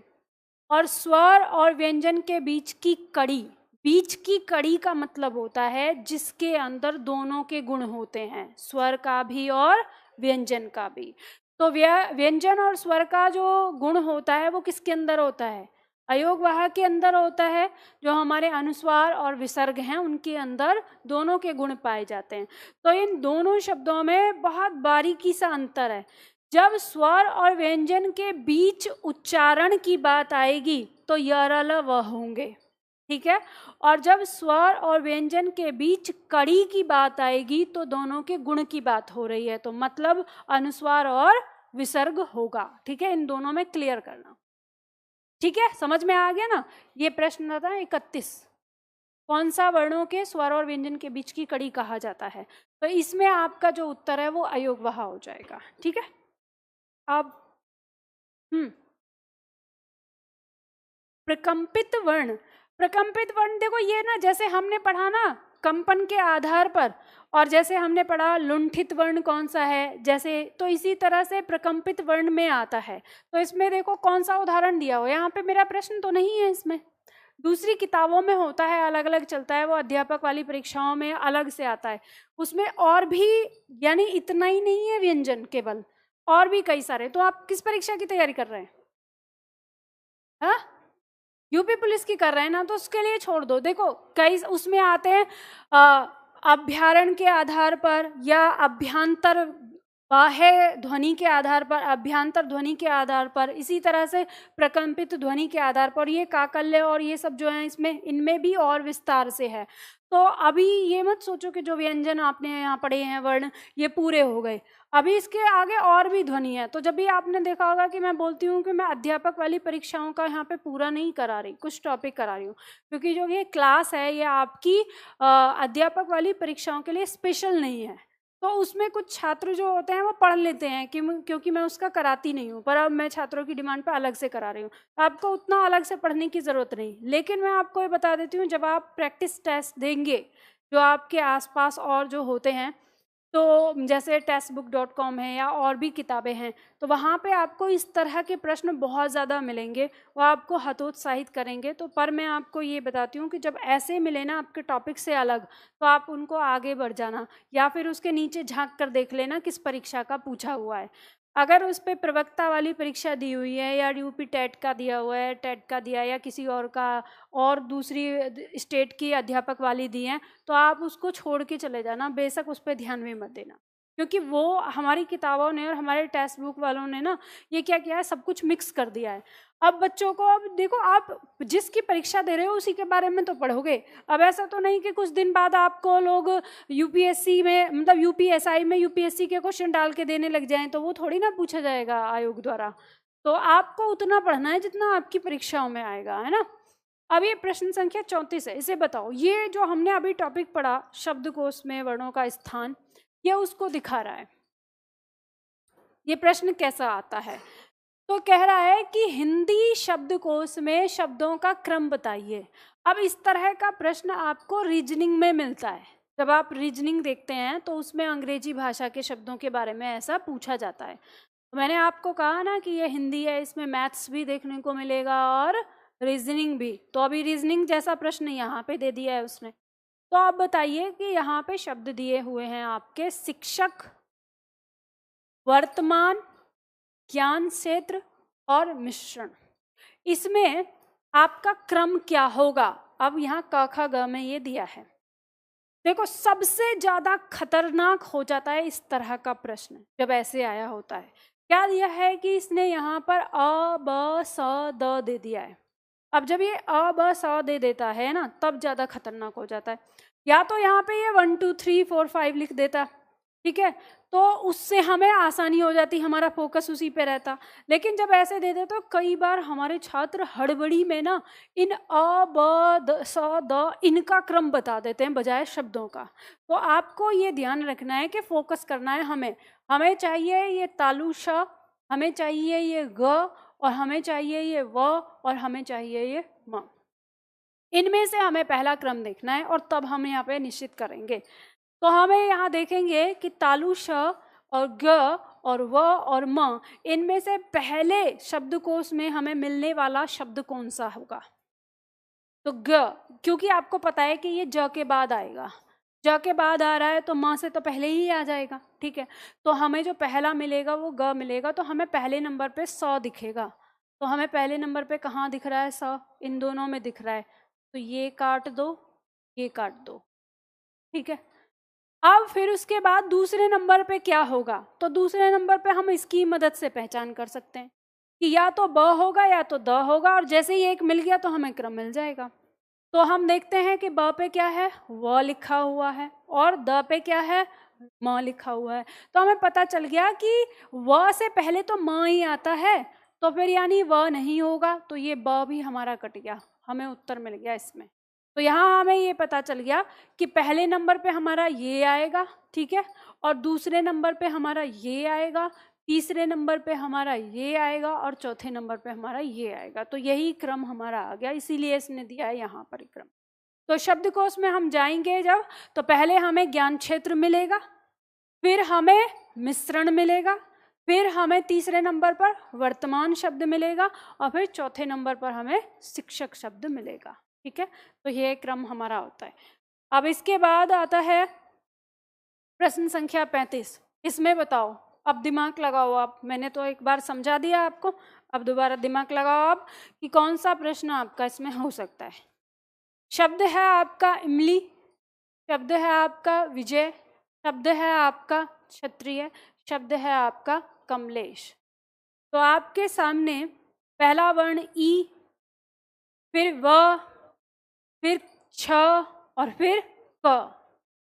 तो आपको ये तो पता चल जाता है कि स्वर तो पहले आएगा, तो स्वर आपको पहले मिलने वाला है। तो स्वर में अ दिया है, तो आपको यहाँ पता चल जाएगा कि पहले स्थान पर तो क्या आएगा, अ। तो फिर काट दो। इस तरह के प्रश्नों को जब भी आपको करना हो ना, मान लो इस तरह से आते हैं, ये बड़े ही खतरनाक होते हैं, बहुत टाइम लेते हैं। तो इस तरह के प्रश्नों को हमेशा ऐसे ही करो कि विकल्प को काट दो। अगर तुम्हें चारों पांचों में से कोई एक भी मिल जाए ना, उसके आधार पर जो बाकी है उनको काट दो, तो आसानी रहती है पहचानने में। तो ये काट दी। अब हमारे पास यहाँ पे बचा, तो हमें अपने आप पता चल गया कि दूसरे स्थान पर तो द आएगा ही आएगा, यानी इमली के बाद कमलेश दिखा रहा है यहाँ पर। तो इमली के बाद कमलेश आ गया, ये ठीक है। अब यहाँ पे पता चल रहा है स आएगा या ब आएगा। तो कमलेश के बाद यानी क के बाद व होगा या छ होगा। तो हमें पता है कि छ होगा, तो स आ जाएगा इसके बाद, तो ब कट गया, हमें मिल गया, ये इनका क्रम हो जाएगा। ठीक है, आराम से कर लोगे ना ऐसे, ये आपको पता चल जाएगा। अभी इसमें अगला प्रश्न बताओ। जैसे यहाँ पर दिया हुआ है 37, प्रश्न संख्या 37, हिंदी शब्दकोश में शब्दों का क्रम। अब जैसे यहाँ ABCD दिया है, तो ये आसान है, ये आपको पता चल जाएगा कि आप आराम से इसमें कर सकते हो। शब्द दिया है अंजलि, आमर्स, अपघटन, असहनशील। तो यहाँ पर आपको ये देखना है, क्योंकि अ से ही सारे हैं, सारे अ के दिख रहे हैं, तो अब आपको दूसरे वर्ण तक पहुंचना पड़ेगा। ठीक है, एक तरीका तो आपका ये हो गया कि दूसरे वर्ण तक पहुंचना पड़ेगा। दूसरा तरीका आपके पास ये है कि यहाँ पे दिया है अंजलि, यहाँ दिया है आमर्स, यहाँ दिया है अपघटन, यहाँ पे दिया असहनशील। तो हमें पता है कि ये अंग, अ और ये आ, तो ये तो हमें पता चल गया कि आ बाद में आता है। तो बी जिसके अंत में होगा वो हो जाएगा हमारा। तो हम यहाँ देखते हैं कि इसके अंत में बी नहीं है, कट जाएगा, इसके अंत में बी नहीं है, कट जाएगा, यहाँ पे बी है, यहाँ पे बी है, तो हमें पता चल गया कि इन दोनों में से कोई एक होगा। अब अगर हमें यहाँ पर पहला भी पता चल गया, तो हमें पता चल जाएगा कि अब इन तीनों में से अंग, अ, इनमें से कौन सा पहले आएगा। तो हमको पता है कि सबसे पहले तो हमारा अनुस्वार ही आता है, तो पहले नंबर पे ये आ जाएगा, तो इसमें ये आ गया, ये कट गया। आगे पीछे से करके कर दो, कहीं कुछ करना ही नहीं पड़ा, ऐसे ही लगा दोगे। वैसे आपको अगर पहचान करनी है तो आपको पता चल गया कि अनुस्वार पहले आएगा और अ बाद में आएगा। अब ये अ और अ इन सब में देखें तो इसके बाद हमें ये पहले नंबर पे मिल गया, ये पहले नंबर पे मिल गया, तो हमें दूसरे वर्ण के पास जाना पड़ेगा कि अब इस प और इस स में से कौन सा पहले हमें मिलेगा। तो स से पहले तो प आता है, तो फिर प वाला पहले आ जाएगा। ठीक है, अब इसी तरह से दूसरा प्रश्न दिया हुआ है हिंदी शब्दकोश में शब्दों का क्रम बताना है। शब्द ये हुए हैं यहाँ पर कवीश्वर, क्षारीय, क्षुब्ध, कमलेश। अब यहाँ पे दिया हुआ है हमारा क और छ, तो क और छ में हमें ये तो पता चल गया कि इसमें हमारा क पहले आएगा। ठीक है, तो जिनमें क वाला ए ऑप्शन और डी ऑप्शन ये दो हैं, तो हमें ए ऑप्शन और डी ऑप्शन आगे देखना है कि इन दोनों में से। तो यहाँ पे ए ऑप्शन दे रखा है, अब यानी बी भी नहीं होगा, ये हमारा या डी हो सकता है, ये दिया इनमें तीन में। अब इसके बाद हम देखेंगे कि इन दोनों में से हम ये छांट लेते हैं कि कौन सा हमारा पहले होगा। तो यहाँ पे क और यहाँ पे क, अब इसके बाद यहाँ पे व दिया है और यहाँ म, तो व से पहले म आता है, तो यानी क नहीं आएगा, तो ये क वाला कट गया। ठीक है, ये ए वाला। अब इसके बाद हमें ये मिल गया, तो हमें पता चला कि पहले डी आ रहा है और फिर बाद में ए आ रहा है। तो पहले डी आ रहा है, फिर बाद में ए आ रहा है, सी वाला कट जाएगा। तो इसका उत्तर भी हमारा क्या हो गया, ग हो गया। तो इस तरह से अब इसमें आप वैसे पहचान सकते हो, ये तो आपने विकल्प की मदद से पहचान लिया। अब आप इसे ऐसे पहचान सकते हो कि जब हमने यहाँ पे क के बाद देखा व और म, अब उसके बाद यहाँ पे छ और छा, तो आपको पता है ये छ और ये हमारा दिया है क्षुब्ध, ठीक है। तो इसमें हमारा ऊ लगा है और इसमें हमारा आ लगा है, तो इनमें से ऊ पहले आता है कि आ पहले आता है? तो आ पहले आता है, तो पहले नंबर पे ये हो जाएगा, ये बाद में हो जाएगा। तो स्वर को भी आप, मात्रा को भी इस तरह से पहचानेंगे, तो पहले ये होगा फिर बाद में ये होगा, ठीक है। इस तरह से आपको पहचानना। तो ऐसे ही आपके शब्द आएंगे आपकी परीक्षा में, इस तरह के ही होते हैं। तो यहाँ आज आपकी वर्णमाला समाप्त हो गई, ठीक है। वर्णमाला जो हमारी परीक्षा में जितना आता है उस हिसाब से वर्णमाला समाप्त हो गई। हमारा दूसरा टॉपिक है वर्तनी, और वर्तनी के आगे भी लिखा हुआ है वर्णमाला 2। अब वर्तनी में हम कुछ ऐसा वर्णमाला का हिस्सा पढ़ेंगे जो हमने वर्णमाला में नहीं पढ़ा, लेकिन हमारी परीक्षा के दृष्टिकोण से वो महत्वपूर्ण होता है। तो इसीलिए हम इसको वर्णमाला 2 का नाम दे देते हैं कि ये मत सोचना आप अपने मन में कि हमें वर्णों से इजात मिल गया, या अब हमें पढ़ने नहीं पड़ेंगे वर्ण, अभी भी पढ़ने पड़ेंगे, लेकिन अब वो वर्णमाला से कुछ अलग हैं, ठीक है। तो अब जो हमारी नेक्स्ट क्लास होगी सोमवार को, तो उसमें हम इसके आगे पढ़ेंगे, ठीक है। चलिए।